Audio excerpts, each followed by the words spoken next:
All right. Well, we're going to power right through here. We're coming near the end of the day, but we still have more of the event here. Historians have called the West Point class of 1915 the class on which the stars fell, and I think the same really could be said of our next speaker and our next panel. We have retired admirals and generals and a former senior government official. So we really are quite honored to have some experts here to address the Indo-Pacific region here. Our keynote speaker here is Admiral Blair, is well known to everyone. He's currently the chairman of the board and the CEO of Sasakawa USA. And before that, as we know, he's had a 34-year distinguished naval career, culminating in Commander-in-Chief of U.S. Pacific Command, the largest of the combatant commands. And previously that, he was Director of the Joint Staff, had policy positions on the NSC, as well as commanding the Kitty Hawk Battle Group. And if that wasn't enough of a resume, after he left the Navy, he became the Director of National Intelligence, providing integrated intelligence for the President and the other senior members of the government. He's the author of Military Engagement, Influencing Armed Forces Worldwide to Support Democratic Transitions, and has received a number of distinguished defense medals from not only the United States, but nations throughout the Pacific region. So please join me in welcoming Admiral Blair, who will provide remarks. Thank you.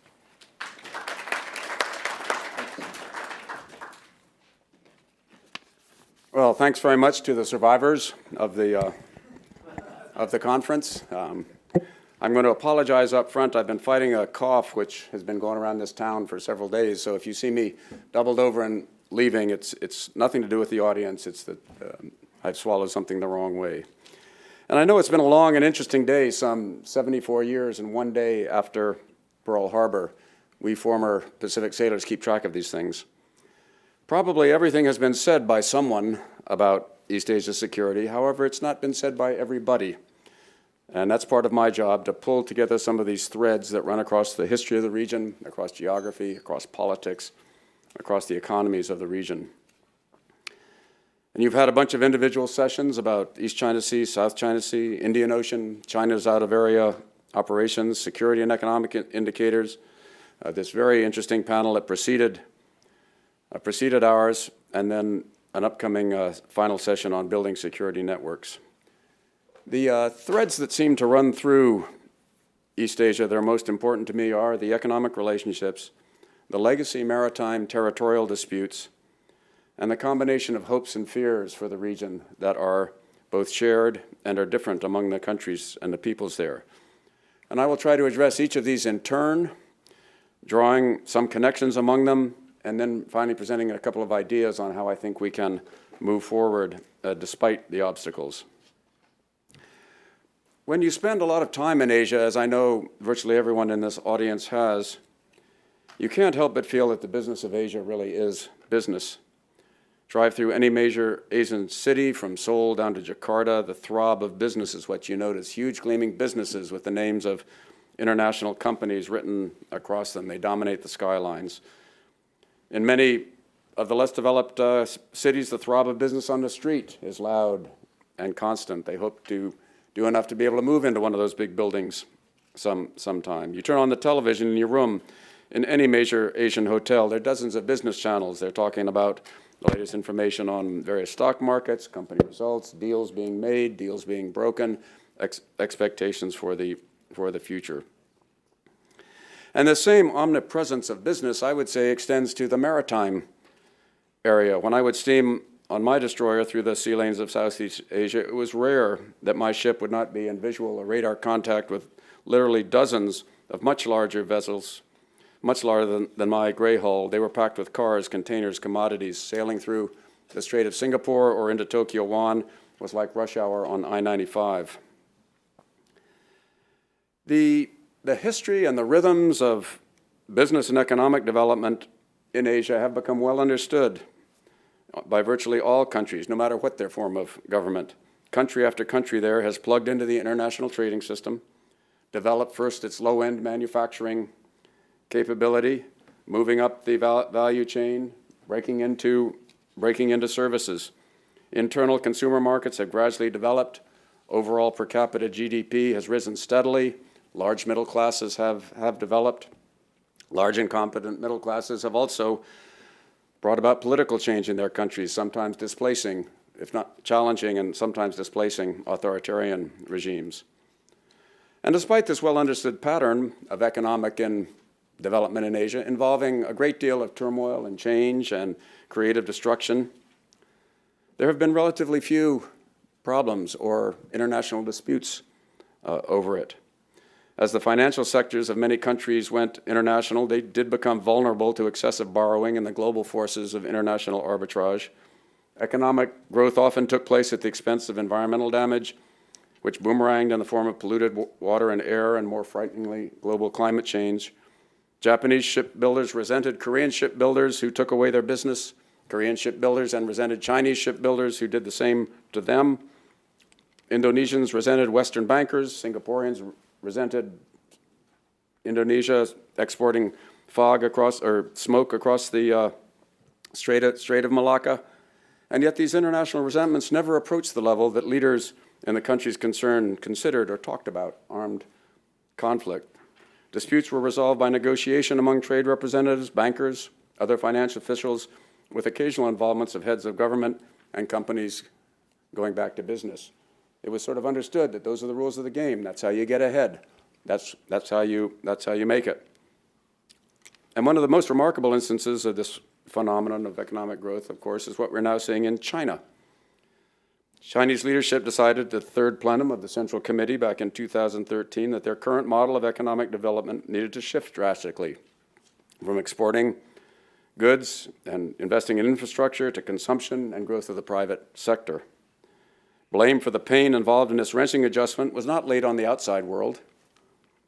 It was not considered some kind of a Western plot that had forced China to make this change, but rather the change was dictated by a realistic understanding of the requirements of further development by a member of the international interlinked economic systems. Other major countries of Asia are also undergoing fundamental economic change. Abenomics in Japan, similar policies without a catchy label in Korea, continued development in Southeast Asia. Across the region, there is widespread and deep economic reform, change, disruption, as countries attempt to sustain their growth under new economic conditions. In all of these economic transformations, there's a strong sense that the countries must change to compete with their neighbors, that they must produce better products and services that can be sold at cheaper cost. There's a lively sense that some of their neighbors are cheating, subsidizing individual industries, stealing intellectual property. However, the remedies for these unfair actions by competitors are also confined to the business and economic realm. They do not spill over into national security. They do not become causa belli. I would differ somewhat with the prior panel's discussion, which I found fascinating. It does not seem to me that the economic or business actions that a country can take have much real impact on security issues. Although all these merchant ships that I would see around me as I sailed in East Asia were much larger than my small ship, if the shooting started, they left, I was still there. That was kind of the way it worked. And when national security issues come into play, the economic interests generally have to play second fiddle. On the other hand, of course, economic wealth produces the governmental budgets. It can produce military forces, and in that sense, of course they are linked. But I found the linkage on a tactical level to be pretty slippery and not very consistent, and no country was very good at using it effectively. But when we turn from these economic and business concerns in the region to security concerns in the region, the contrast could not be more stark. While economic issues are huge in their impact, but minor in their potential for international conflict, security issues often seem minor in their inherent value and huge in their potential for conflict. Minor statements by officials in other countries on security matters, or inflammatory books by private citizens trying to make a buck, are interpreted as evidence of deep plots to overthrow regimes in other countries, to constrain their growth, drive them out of regions. Why is this so? When American actions are taken that cause negative impacts in China, they're analyzed, they're often criticized, they're resented, but they're not placed in the context of some American plot to overcome China. Neither is the reverse true. I'm not sure why economic developments have mercifully failed to produce serious nationalistic resentments. However, I have some notion of why even minor geopolitical or military events assume such large significance. And the primary reason for the huge impact of the ownership of rocky islands in Asia is their historical legacy and therefore their tie to potential future fears. There are differences among the security issues, but also some similarities. The two largest unresolved security issues in East Asia are Taiwan and the Korean Peninsula, one an island and the other half an island. These territorial disputes are not about uninhabited rocks. Both are, in fact, the legacy of prior civil wars. In both cases, the settlement that ended the civil wars was a compromise that was guaranteed by outside powers, primarily the United States. In both cases, the successor governments to those that made the original settlements are still in power, still remember, still observe the conditions. The claims that both sides expressed when the original compromises were made have been carried down over the generations, have become really part of the national security heritage, the DNA of the countries concerned. They're little likely to change. Evolution in these positions will depend on fundamental changes in the governments of the countries concerned, not in negotiations along the way. But the other territorial disputes in East Asia do concern islands with very little intrinsic value. Yes, the fishing banks around Takshima Dokdo are fruitful, and yes, there may be hydrocarbon deposits around the Spratlys, but neither of this is really rich enough to justify the passionate defense of sovereignty that characterizes the claims of all countries concerned. There has to be some rationale beyond simple economic gain that drives the nationalism tied to these islands and the disputes they engender. Now, there's a difference between the Northeast Asian island territorial disputes and the Southeast Asian island territorial disputes. In Northeast Asia, the lines are drawn very carefully, the claims are documented very precisely. Each government has a long dossier demonstrating conclusively the historical and legal basis of its own claims to that particular island. There have been rounds of negotiations in which these dossiers have been developed and honed. If you're ever in a conversation with experts from the two sides, you're treated to a debate between real professionals. I'm reminded of fencers who know every stroke, every parry, are happy to go through it for hours on end without making much real progress from what's been already worked out. In contrast, in Southeast Asia, things are much looser. It has something to do with the mobility of the populations around the islands of the South China Sea and the past thinness of law enforcement in that region. The situation in the northern South China Sea is relatively defined and patrolled, if still disputed. Vietnam and China actually agreed on the demarcation of a mid-boundary line between their claims going down the Tonkin Gulf and then sort of ending when they couldn't agree any longer. Both countries have established garrisons on some islands in the Paracels, deploy ships to patrol and enforce their claims. Neither has given up claims to sovereignty, but aside from occasional violent clashes between fishing enforcement vessels and fishing boats, neither side is taking aggressive initiatives. Last year's deployment of a Chinook drill rig into Vietnam-claimed waters was a new tactic by China that resulted really in little gain for either side. The situation is more fluid to the south. To the east of Borneo, there are 1 million, nobody knows the exact number, but 1 million plus Filipinos and another 1 million Indonesians who have been living, technically illegally, for generations in Malaysian territorial waters, scraping by on fishing, small-scale trading, living in stilt villages right off the coast. Even in the 100 or so Spratly Islands, although some are patrolled and defended, it's impossible for anyone in a small boat to move freely around, going ashore, building a shack, catching a fish, selling or swapping goods. It's just pretty loose and easy in that part of the world. The reason that the islands have been so open, so thinly patrolled, is that there's been no compelling reason to do otherwise. Although Malaysia, Vietnam, and the Philippines have put small armed outposts on individual islands in order to make minimal demonstrations of sovereignty, and have occasionally beefed up their forces to deal with pirates and other outlaw groups, hostage takers, it's simply not been worth the trouble to spend more of your national treasure than that on those issues. China's recent island building and its development have been an anomaly, clearly designed to assert sovereignty in a region where it had asserted claims but had never had a presence. So the island disputes of East Asia have some characteristics in common, but they also have important differences in their histories and in their current situations. And the military aspects of islands and of maritime regions in general are also important. In a land territorial dispute, one side occupies the land, the other must attack and hold it in order to change ownership by military means. Indian troops do not wander around the disputed territory occupied by Chinese troops, do not hold exercises there, do not visit Chinese cities, and then withdraw to their own territory before any conflict begins. Yet that's exactly what happens in maritime areas. Ships and aircrafts of all nations, along with a great deal of civilian shipping, steam and fly throughout the area. When war breaks out, the situations change dramatically as the belligerents seek to either assert or deny air and sea control. An unoccupied island claimed by countries with weak navies and air forces can be taken over by and developed relatively easily, as have the reefs that China recently occupied and extended in the Spratlys. However, militarily taking and holding a substantially defended island, or an island that the navy of an administering country will contest, is a tall order. To do so, a country has to have sea and air control over the island for a long period of time by deploying ships and aircraft to remain on station for extended periods. The country that opposes the takeover has many options for contesting the original move and for continuing to contest it.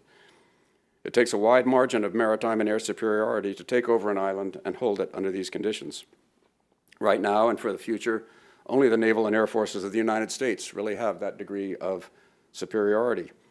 Even China does not have that level of superiority over, for example, the Navy of Vietnam with submarines and fighter aircraft and many irregular forces.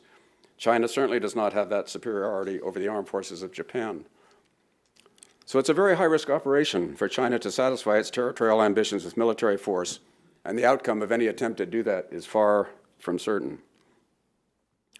So if the island disputes in East Asia are long-standing, if it's high risk for any disputants to seize them with military force, why is this such an area of international tension?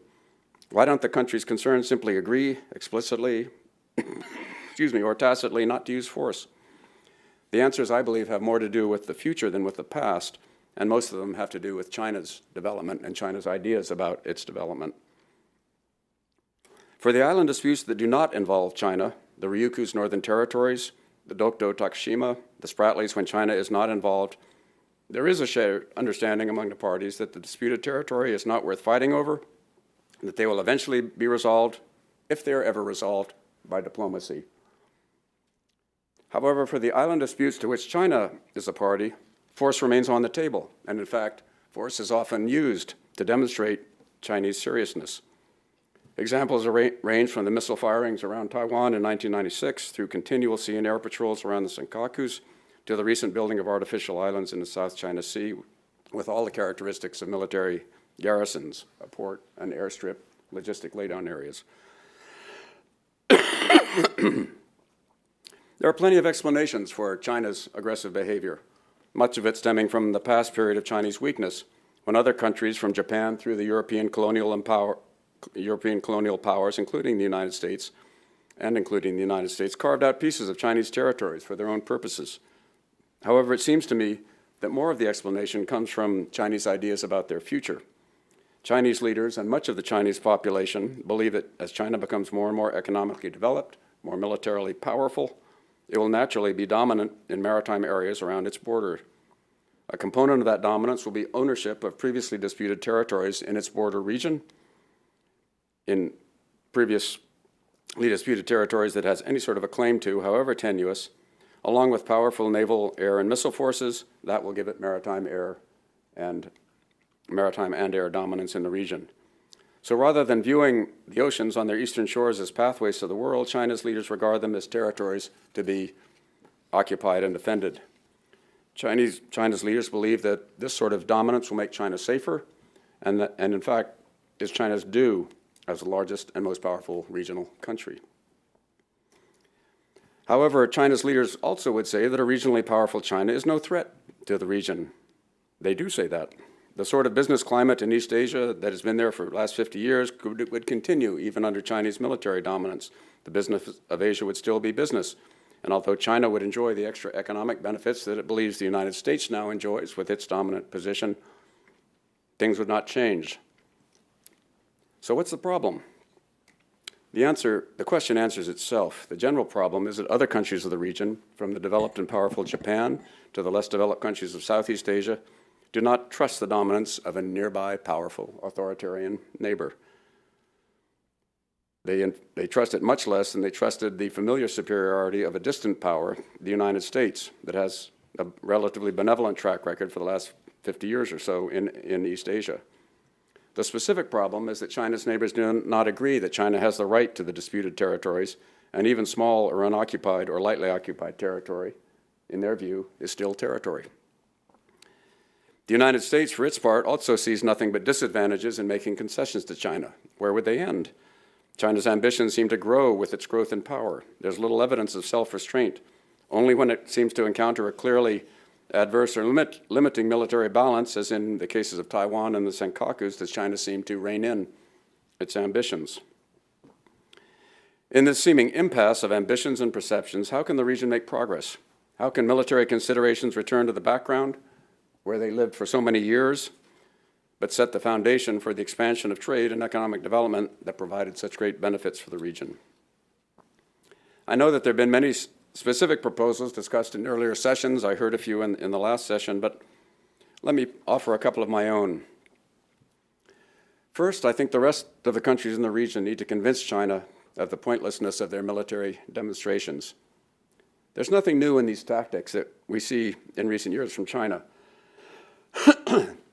Fighter aircraft flying dangerously close to reconnaissance aircraft, ships shouldering other ships on the high seas, submarines cutting cables of survey ships, demonstrations of firing ordnance in international airspace. We've seen them all before, and they just don't change the fundamental military situation.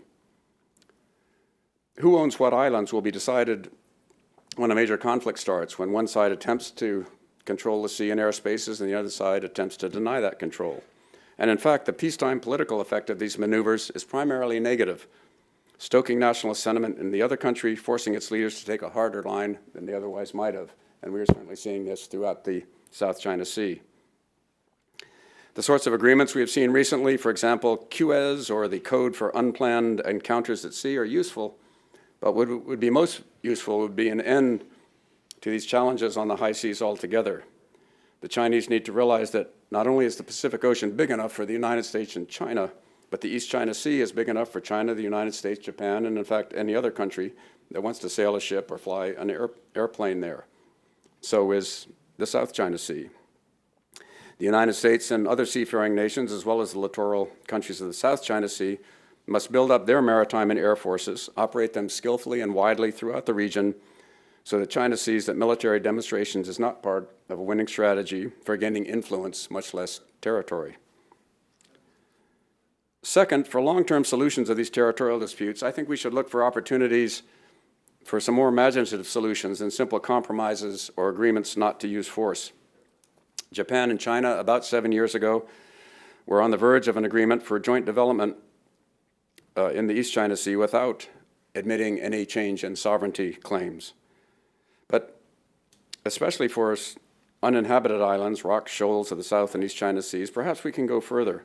Perhaps some sort of new category, international use, if not international ownership, could be developed, whereby fishing vessels, research vessels, civil aircraft from many nations could freely use them for logistics or other purposes. There are about 270 Philippine citizens living now in the Spratlys. Many of them have been there for generations. They could benefit from more accessible havens for their vessels in bad weather, quicker access to medical care, better communications with the rest of the world, and so too could those from other countries who live on those islands or use them. These sorts of benefits could be made available to both civilians and law enforcement personnel of all countries in the region, building a spirit of cooperation and sharing responsibility for both obligations and for the benefits. As for the larger economic stakes, like who gets what fish and how are hydrocarbon resources divided, JDAs, joint deployment areas, already provide a model in other parts of the world for splitting up the benefits of joint development. So I would encourage those of us who wish East Asia well to renew our efforts to keep the path of peaceful development going, defining new and creative ways to move military considerations off the front pages into the background and allowing the business of Asia to raise the prosperity and the living standard of the large number of people who live in that region. Thank you very much.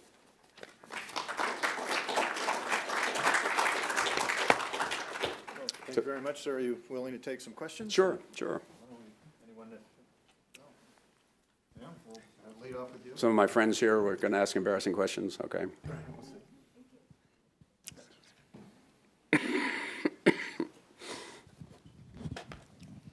Thank you very much, Admiral Blair. My name is Jeannie Nguyen with Voice of Vietnamese Americans.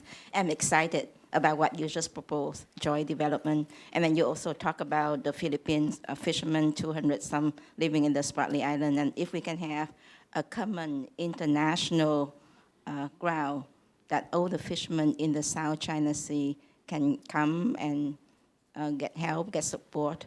And also, we can also develop into an economic hub under maybe international governance, and maybe ASEAN can step in with the help with maybe Singapore, Malaysia, Indonesia, Hong Kong. ASEAN can help to support, and maybe ASEAN can get a little bit of that as the revenue as their own funding, because ASEAN is very weak, they have no funding. So I'm hoping that we can develop that idea, and I would like to ask your vision for that. Is it legally possible that the newly built islands in the middle of the South China Sea can be somehow agreed upon by the leadership here and ASEAN and United Nations and all the peace cooperation to say that it belongs to all people in that area for the sake of development, humanity, prosperity, to avoid war? And so we can talk to the next step of joint development. Do you think that's possible? And what does it take to make it? And I'm going to take this chance to ask Mr. Lohman. You asked what ASEAN can do. May I work with you to promote that? Because I believe many ASEAN Americans are here, and I get the chance to meet many good, kind people. Maybe we can work with you on that if you extend a hand. Thank you. I think that such a thing is possible. I think it would basically involve a freeze on currently occupied islands, including the four that China has expanded and built. But if the countries concerned would agree to access by others common responsibilities for some of these humanitarian things, I think it could draw a lot of the sort of the military confrontation out of that out of that region, and then JDAs should solve the economic problem. I mean, everybody knows that the fishing regime in the South China Sea is terrible. It's overfished. Now it's a case of stealing what you can by inventive fishermen, not by really working together to raise the stocks and so on. No one knows what the hydrocarbons are in that part of the world. So if you're a man from Mars and look at this, we should be able to figure this out. What is it that prevents us from doing it? This sort of bustling elbow jabbing that we came in with. So I think we just need to take a fresh look at that. I think it would be very powerful if ASEAN itself made an initiative along that lines. I think they would be a very logical partner to do it, joined by other seafaring countries: the United States, Japan, India, Australia, others. I doubt if you would get China to propose that originally, but China might size it up as being something that would be in its interest. So yeah, I would encourage it. Wherever the international waters is, we don't, right. We have to base on international law. That would be the main thing. And the issues there are just not that. Military occupation does not confer great advantages on somebody who has it. Economic occupation does not confer that great advantages. There are more problems in that region of the world than there are riches, and so it's not something that in which you're fighting over gold mines or oil fields or things like that. So I think there's a possibility if we can just get ourselves out of our traditional ways of thinking about it. So We'll write an article on it. Sir, did you have one? Oh, okay. just sort of prevail upon you on, there's a lot of confusion in Washington about the recent freedom of navigation / innocent Right. passage operation.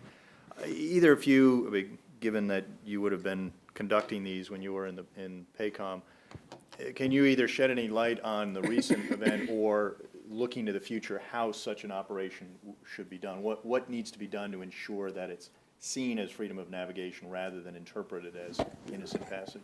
I mean, all of the hand-wringing by American commentators I thought was so much was pinhead dancing by angels. The Chinese interpretation of innocent passage for a warship includes prior permission. The United States ship did not ask prior permission. The Chinese challenged it. The U.S. ship said, I'm an American ship carrying out innocent passage. I'm going on through. So if you do something that the other country objects to, and you continue doing it when they ask you to stop, to me, that's a freedom of navigation exercise. So to me, it satisfied the criteria. It violated the Chinese concept of innocent passage, which is that warships had to have previous permission.